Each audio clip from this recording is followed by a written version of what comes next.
अंदर जो इन्फॉर्मेशन हमें चाहिए उसके लिए हम डेटा कलेक्शन करते हैं और ये डेटा हमारा दो टाइप्स का होता है, primary data and secondary data. Use होने वाले वेरिएबल की क्वांटिटेटिव और क्वालिटेटिव वैल्यू को हम डेटा कहते हैं। ये अपने आप में एक प्लूरल वर्ड है।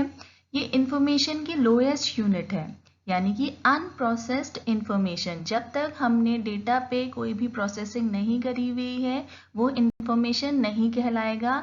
एनालिसिस और इंटरप्रिटेशन के बाद ही डेटा कन्वर्ट होता है किसमें, इंफॉर्मेशन में। अब डेटा इमेज भी हो सकता है, वर्ड, फिगर, आइडिया, फैक्ट्स, कुछ भी हो सकता है। डेटा खुद से ही समझा नहीं जा सकता है जब तक कि रिसर्चर उसको इंटरप्रेट ना करे, उसका मीनिंग ना निकाले। हमें कोई रिसर्च करनी है कि स्टूडेंट्स की एवरेज हाइट कितनी है कॉलेज में, उसके लिए एक सैम्पल में हमने स्टूडेंट्स लिए, उनकी अलग अलग हाइट्स मेजर करी। अब अलग अलग हाइट्स मेजर करी, वो हमारा डेटा है। जब तक कि रिसर्चर उसमें एनालिसिस नहीं करेगा हमारी एवरेज हाइट निकल कर नहीं आएगी। क्या है ये, एक प्रोसेस है प्रिपरेशन की, डेटा के कलेक्शन की। जिन जिन मेथड्स के थ्रू, जिन भी टेक्निक्स के थ्रू हम डेटा कलेक्ट करेंगे उन्हीं सभी की प्रिपरेशन की प्रोसेस को हम डेटा कलेक्शन कहते हैं। क्या है data collection? Systematic gathering of data for a particular purpose. जिस पर्पस के लिए हम डेटा का कलेक्शन कर रहे हैं उसकी स्टेप बाय स्टेप कलेक्ट करने की प्रोसेस को ही हम डेटा कलेक्शन कहते हैं फ्रॉम द डिफरेंट सोर्सेस, और उसको ऑब्जर्व करना, रिकॉर्ड करना और ऑर्गेनाइज करके एक कंक्लूजन ड्रॉ करना। दो तरीके का हो सकता है data, primary data and secondary data. Primary data researcher खुद कलेक्ट करता है और सेकेंडरी डेटा क्या है, जो हमारी फील्ड में पहले रिसर्चेस हो चुकी हैं उनका जो भी डेटा अवेलेबल है वो हमारी रिसर्च के लिए सेकेंडरी डेटा का काम करता है। यहाँ पर पहले हम देखेंगे प्राइमरी डेटा। प्राइमरी डेटा क्या है? The data which is collected from the field under the control and supervision of an investigator. यानी कि जो भी हम इंफॉर्मेशन के लिए डेटा कलेक्शन कर रहे हैं वो फील्ड में जाकर एक कंट्रोल्ड एनवायरनमेंट में किसी इन्वेस्टिगेटर के सुपरविजन में करेंगे। उस तरीके के कलेक्टेड डेटा को प्राइमरी डेटा कहा जाता है। जो हम खुद से कलेक्शन कर रहे हैं डेटा का फील्ड में, यानी कि आउटसाइड द लेबोरेटरी, हमें जैसे किसी भी पर्पज से हमें for example information find out करनी है, डेटा कलेक्शन करना है कि ई लर्निंग का क्या इम्पैक्ट है स्टूडेंट्स के ऊपर, तो उसके लिए ऑब्वियसली हमें कुछ नंबर ऑफ स्टूडेंट्स से पूछना पड़ेगा कि उनके क्या व्यूज हैं अबाउट द ई लर्निंग। तो ये जो इन्फॉर्मेशन हम डिफरेंट स्टूडेंट से कलेक्ट करेंगे पर्सनली वो कहलाएगा हमारा प्राइमरी डेटा, और ये किसी न किसी सुपरविजन में, क्योंकि जैसे भी हम डेटा कलेक्ट करेंगे, चाहे क्वेश्चनर के थ्रू करेंगे चाहे इंटरव्यू के थ्रू करेंगे, तो किसी ऐसे पर्सन की हमें हेल्प लेनी पड़ेगी जो इन चीज़ों की नॉलेज रखता है। Primary data means original data that has been collected specially for the purpose in mind. Primary data क्या है? ये फर्स्ट हैंड डेटा है, ओरिजिनल डेटा है। हमसे पहले ये डेटा किसी ने भी कलेक्ट नहीं किया था, क्योंकि जिस पर्पस से माइंड में, जिस पर्पस से हम इस इंफॉर्मेशन को कलेक्ट कर रहे हैं, डेटा को कलेक्ट कर रहे हैं, वो हमारा एक न्यू आइडिया है, फ्रेश आइडिया है। तो उससे रिलेटेड जो भी हम खुद से इंफॉर्मेशन कलेक्ट करेंगे तो वो ऑब्वियसली एक तरीके का ओरिजिनल डेटा होगा। This type of data are generally afresh and collected for the first time. afresh यानी कि एकदम न्यू, ठीक है, क्योंकि हमने खुद से कलेक्ट किया है तो ऑब्वियसली पहले से अवेलेबल होने का तो कोई मतलब ही नहीं है, तो वो एकदम नया डेटा है। It is useful for current studies as well as for further studies. ये जो करंट स्टडी हमारी है, जैसे वही एग्जाम्पल हमने लिया था कि ई लर्निंग का क्या इम्पैक्ट है, तो अभी के लिए भी यूजफुल है। हमें उसी रिसर्च में कुछ फर्दर इन्वेस्टिगेशंस पढ़ें तो उसमें दोबारा वो हमारा डेटा काम आ सकता है। For example your own questionnaire. Questionnaire का मतलब क्या है वो अभी हम आगे की स्लाइड्स में देखेंगे। तो प्राइमरी डेटा के लिए आप एक क्वेश्चनियर को यूज कर सकते हैं जिसके थ्रू आप पर्सनली डेटा का कलेक्शन कर सकते हैं। के कलेक्शन के कई सारे मेथड्स हो सकते हैं, observation, interviews, questionnaire, schedule and survey. के कलेक्शन की टेक्निक्स को हम वन बाय वन देखेंगे। First is observation. Observations can be done while letting the observing person know that he is being observed और विदाउट लेटिंग हिम नो। मतलब कि हम जिस पर्सन को क्लोजली ऑब्जर्व कर रहे हैं, हमें जो भी इंफॉर्मेशन चाहिए, हमें फर्स्ट हैंड इंफॉर्मेशन कलेक्ट करनी है, तो ऑब्वियसली जो भी हमारा सैंपल है उस सैंपल के एलिमेंट्स को हमें क्लोजली ऑब्जर्व करना होगा। अब ऐसा भी हो सकता है कि जो एलिमेंट्स हैं उनको पता हो कि वो अंडर ऑब्जर्वेशन है, और या फिर ना भी पता हो कि उन पर किसी भी तरीके का ऑब्जर्वेशन किया जा रहा है। ऑब्जर्वेशन किसी भी तरीके की नेचुरल सेटिंग में भी हो सकते हैं या फिर आर्टिफिशियली क्रिएटेड एनवायरनमेंट में भी हो सकता है। नेचुरल सेटिंग हो सकती है कि वहां पे नॉर्मली एलिमेंट्स को ना पता हो कि ऑब्जर्वेशन चल रहा है। आर्टिफिशियली क्रिएटेड में हमें एक ऐसा एनवायरनमेंट क्रिएट करना होगा जहां पर एलिमेंट्स नोन होंगे about their observation. Then second is interview. Interview is a face-to-face conversation with the respondent. आप face-to-face conversation के through अपने respondent से जो information लेंगे वो interview कहलाता है। ये एक तरीके की slow process है, expensive process है, and they take people away from their regular jobs. क्या मतलब है? time taking है। जब जिस भी पर्सन का आप इंटरव्यू ले रहे हैं तो ऑब्वियसली उसको अपना टाइम थोड़ा अपनी जो रेगुलर जॉब से उसे निकालना होगा, तब वो अपने रेस्पॉन्सेस रिकॉर्ड करवा पाएगा। तो इंटरव्यू थोड़ा सा एक स्लो प्रोसीजर हो जाता है, एक्सपेंसिव प्रोसीजर हो जाता है। और इंटरव्यू के भी कई टाइप होते हैं, जैसे कि रैपो बिल्डिंग इंटरव्यू हो सकता है या पर्सनल इंटरव्यू हो सकता है। तो इंटरव्यू का मतलब क्या होता है कि face to face conversation with the respondent यानी कि जिस भी पर्सन से हम डेटा ले रहे हैं, इंफॉर्मेशन ले रहे हैं, वो हमारा रिस्पोंडेंट होगा। उससे जो भी हमारा इंटरेक्शन है वो इंटरव्यू कहलाता है। इंटरव्यू के भी कई टाइप्स होते हैं, लाइक पर्सनल इंटरव्यू जो कि वन ऑन वन बेसिस पे होगा, फेस टू फेस कन्वर्सेशन होगा, इंटरव्यूअर है एंड इंटरव्यूई है, जो रिस्पोंडेंट है हमारा वो आमने सामने फेस टू फेस कन्वर्सेशन करेंगे, वो पर्सनल इंटरव्यू होता है। देन इज टेलीफोनिक इंटरव्यू, ठीक है, जहाँ पे आपके पास टाइम की कमी हो, आपको कॉस्ट बचानी हो, तो एक पर्सनल इंटरव्यू कंडक्ट करने से बेटर क्या है, आप टेलीफोनिक इंटरव्यू कंडक्ट कर सकते हैं। यानी कि टेलीफोनिकली टेलीफोन के ऊपर आप रिस्पोंडेंट का इंटरव्यू ले सकते हैं और उससे डेटा कलेक्ट कर सकते हैं। Then is focus group interview.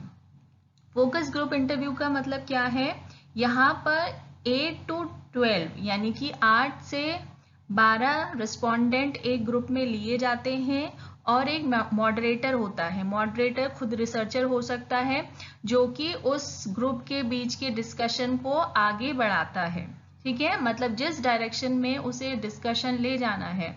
Obviously researcher का इंटरेस्ट क्या है, अपने टॉपिक से रिलेटेड इंफॉर्मेशन को गैदर करना, तो वो उस ग्रुप के मेंबर्स के बीच में डिस्कशन करवाता है, एक ग्रुप डिस्कशन सॉर्ट ऑफ करवाता है, जिसके बेसिस पे इंफॉर्मेशन ड्रॉ हो सकती है।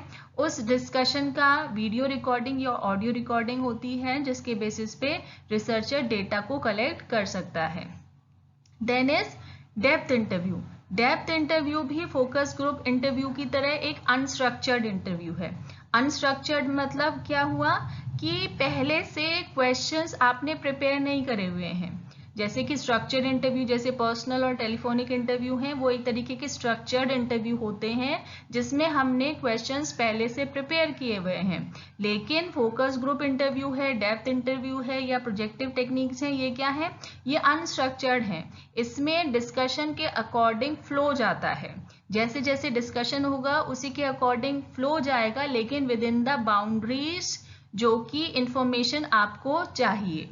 मॉडरेटर का काम क्या होगा, वो आउट ऑफ ट्रैक ना जाने दे डिस्कशन को। अब फोकस ग्रुप में और डेप्थ इंटरव्यू में डिफरेंस क्या है, फोकस ग्रुप में आप एक ग्रुप लेते हैं 8 to 12 मेंबर्स का, वहीं डेप्थ इंटरव्यू में क्या है, सिंगल पर्सन से एक बार में एक ही पर्सन के साथ आप डिस्कशन करेंगे, यानी कि रिसर्चर एक पर्सन को फ्रीडम दे रहा है अपने लिमिट्स में से बाहर जाकर वो उस टॉपिक से रिलेटेड जो भी उसकी ओपिनियन है वो आपके सामने रखे।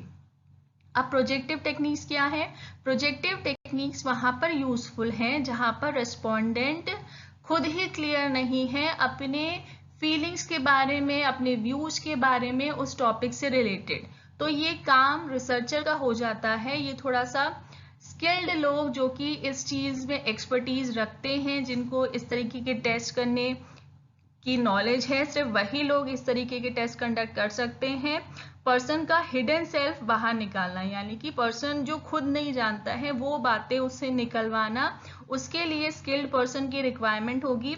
इसमें कुछ एग्जाम्पल प्रोजेक्टिव टेक्निक्स में हैं, जैसे कि वर्ड एसोसिएशन टेस्ट या फिर सेंटेंस कंप्लीशन टेस्ट, मतलब आपको कोई वर्ड दे दिया, उससे रिलेटेड जो भी वर्ड आपके माइंड में फर्स्ट आ रहा हो उसके बेसिस पे आपकी पर्सनालिटी जज होती है।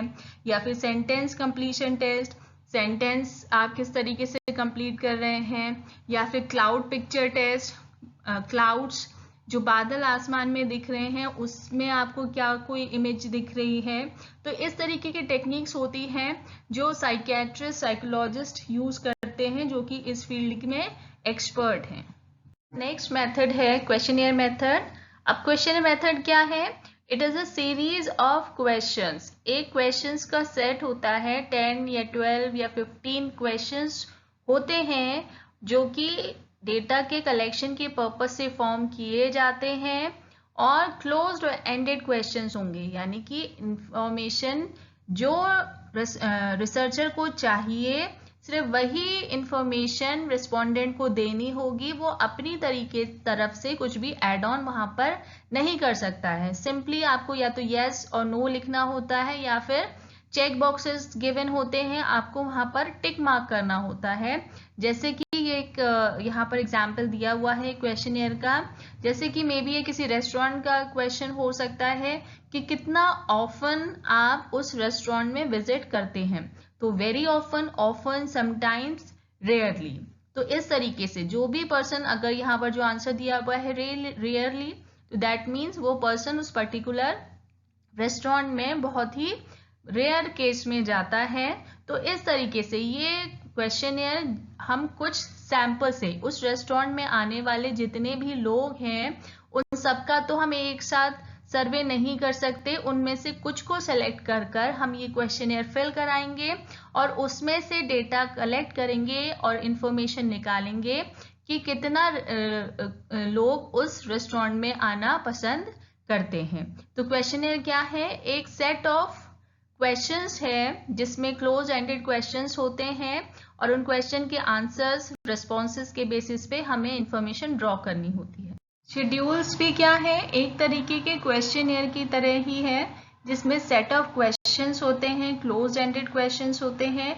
डिफरेंस इतना है कि क्वेश्चनियर है वो रेस्पोंडेंट को खुद फिल करने होते हैं, लेकिन शेड्यूल्स जो हैं रिस्पॉन्सेस हमारे रेस्पोंडेंट देंगे, लेकिन उसको फिल एन्यूमरेटर खुद करेगा। एन्यूमरेटर यानी कि वो पर्सन जो कि डेटा कलेक्ट कर रहा है, शेड्यूल को फिल करवा रहा है, उसको हम एन्यूमरेटर बोलेंगे। वो रिसर्चर खुद भी हो सकता है या किसी थर्ड पर्सन के थ्रू भी करवा सकता है।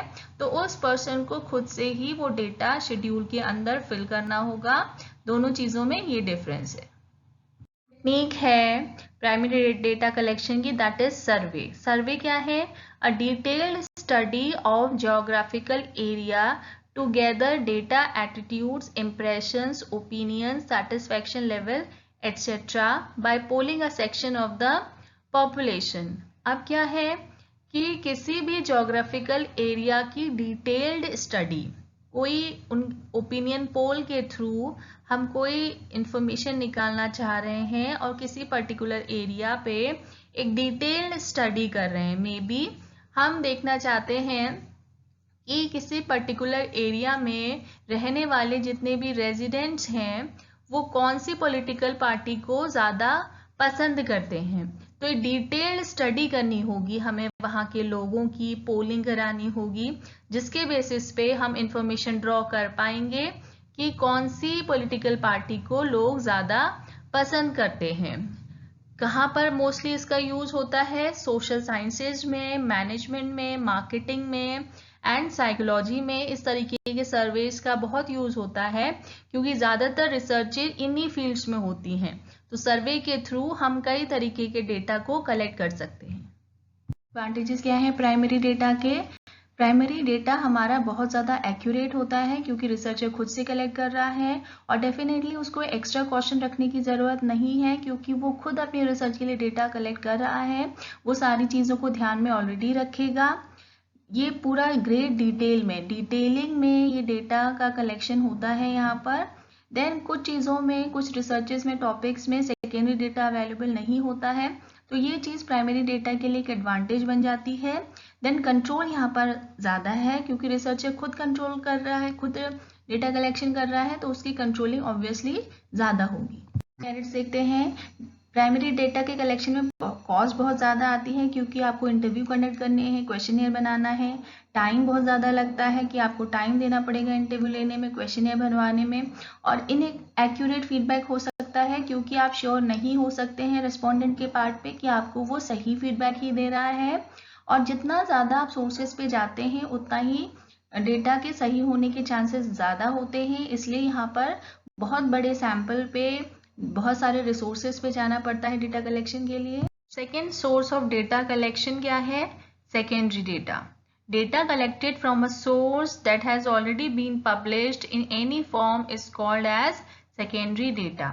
यानी कि जो ऐसे सोर्सेज से डेटा कलेक्ट किया गया है जो ऑलरेडी पब्लिश्ड है, ठीक है, जो ऑलरेडी एग्जिस्टिंग है किसी भी फॉर्म में, वहां से जो भी हम डेटा कलेक्ट कर रहे हैं वो सेकेंडरी डेटा कहलाता है। The review of literature in any research is based on secondary data, mostly from books, journals and periodicals. हमने जो फर्स्ट अपनी पीपीटी देखी थी उसमें पढ़ी थी रिसर्च प्रोसेस। उस रिसर्च प्रोसेस के अंदर ही सेकेंड हमारा स्टेप होता है रिव्यू ऑफ लिटरेचर, जिसका मतलब ये होता है कि हमारी रिसर्च से रिलेटेड अगर किसी और ने कोई रिसर्च करी हुई है तो हम उसकी स्टडी करें, ताकि हमें अपनी रिसर्च के लिए कुछ हेल्प मिल जाए, कुछ डेटा का कलेक्शन हो जाए।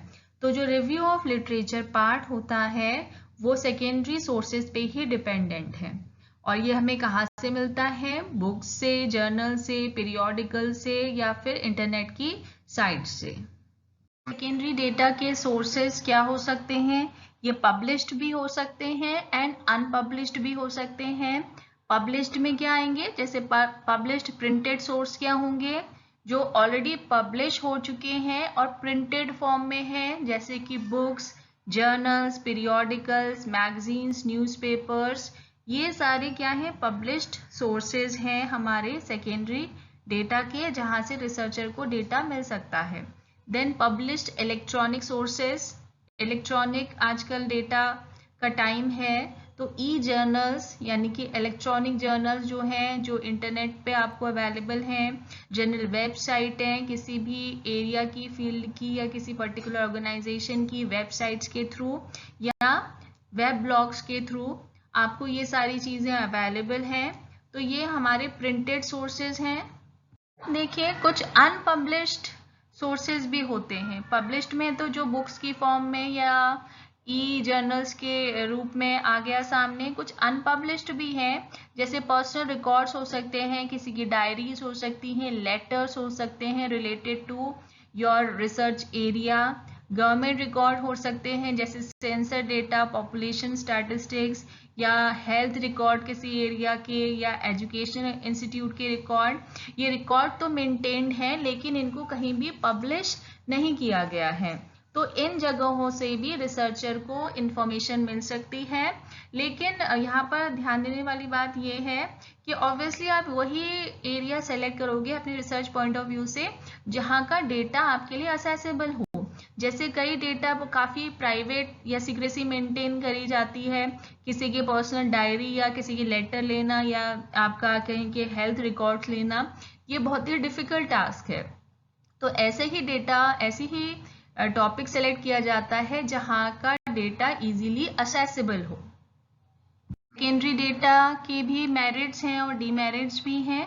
पहले हम मेरिट्स देखते हैं कि इट इज़ वेरी कन्वीनियंट, ये बहुत ही कन्वीनियंटली आपको मिल जाता है। आप इजीली कोई बुक उठाकर रिलेटेड टू योर टॉपिक उस पर अपना डेटा सेलेक्ट कर सकते हैं, फाइंड आउट कर सकते हैं, या किसी जर्नल पे फाइंड आउट कर सकते हैं।